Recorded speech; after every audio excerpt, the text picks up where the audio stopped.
অনেকের মনে সন্দেহ আছে যে আমি মুমিন। আপনারা বলেন আপনারা মুমিন নাকি মুনাফিক? মুমিন নাকি মুনাফিক? আচ্ছা, এখন আমি কিছুই বলবো না, বললে বলবেন যে হুজুরে আপনি বলছেন, আমি শুধু হাদিস পড়বো আপনাদের সামনে। এরপরে আপনারা সিদ্ধান্ত নেবেন যে আসলেই কি আপনি মুমিন না আপনার ভিতরে মুনাফিকি আছে। দেখেন আল্লাহ রাসূল সাল্লাল্লাহু আলাইহি ওয়াসাল্লাম একবার সাহাবীদেরকে নিয়ে নামাজ পড়তেছেন।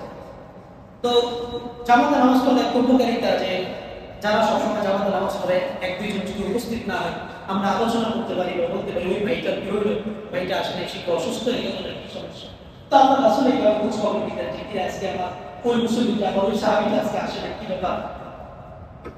তো এরপর খোঁজ খবর নিতে গিয়ে আল্লাহ রাসূল সাল্লাল্লাহু আলাইহি ওয়াসাল্লাম একটা হাদিস বলছেন যে ইন্না হাদাইনি সালাতাইনি আসফারুস সালাওয়াতি আলাল মুনাফিকিন।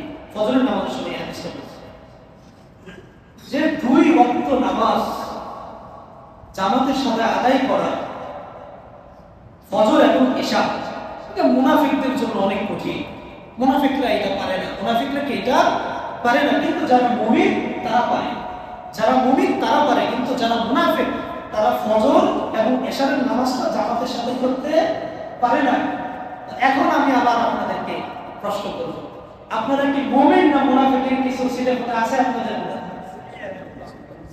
ভাই হাদিস যদি মানে শুনে থাকেন, আশা করি শুনছেন, আমার কথা স্পষ্ট অস্পষ্ট না, তাহলে হাদিস অনুযায়ী বলেন যে আপনাদের মধ্যে কি তাহলে মুমিনের গুণ বেশি আছে?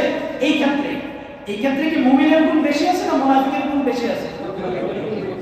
এমনকি মুনাফিকের খাতার মধ্যে নামটা রাখার চিন্তা ভাবনা করছে? যদি তাই হয় তাহলে ভাই প্লিজ ফজরের এবং এশারের নামাজটা জামাতের সাথে পড়েন। বিশেষ করে আমি কালকে অন্তত কালকে আমি ৩-৪টা কাতার আমি দেখতে চাই আমার ফজরের জামাতে, তাহলে বুঝবো যে আপনাদের অন্তত চেষ্টাটা আছে যে না মুনাফিকের খাতা দেখে আমার নামটা কি করবো, আমি কেটে ফেলবো, আমি চেষ্টা করতেছি। আপনি চেষ্টা করবেন, সেটা পূরণ করার মালিককে, সেটা পূরণ করার মালিককে। তাহলে দেখেন ভাই এই কথাটা কিন্তু অনেক মারাত্মক কথা। এই জন্য এই যে আমি যে ফজরের নামাজটা পড়তেছি না, এশারের নামাজটা পড়তেছি না, আমি স্বাভাবিক মনে করতেছি, কিন্তু হাদিস বলে যে আমার মধ্যে মুনাফিকি ঢুকে গেছে। কারণ আল্লাহ রাসূল স্পষ্ট বলেছেন এটা মুনাফিকদের কষ্ট হয়, মুমিনের তো কষ্ট হওয়ার কথা। মুনাফিকের কষ্ট, মুনাফিক ফজর এসে মিস দিবে।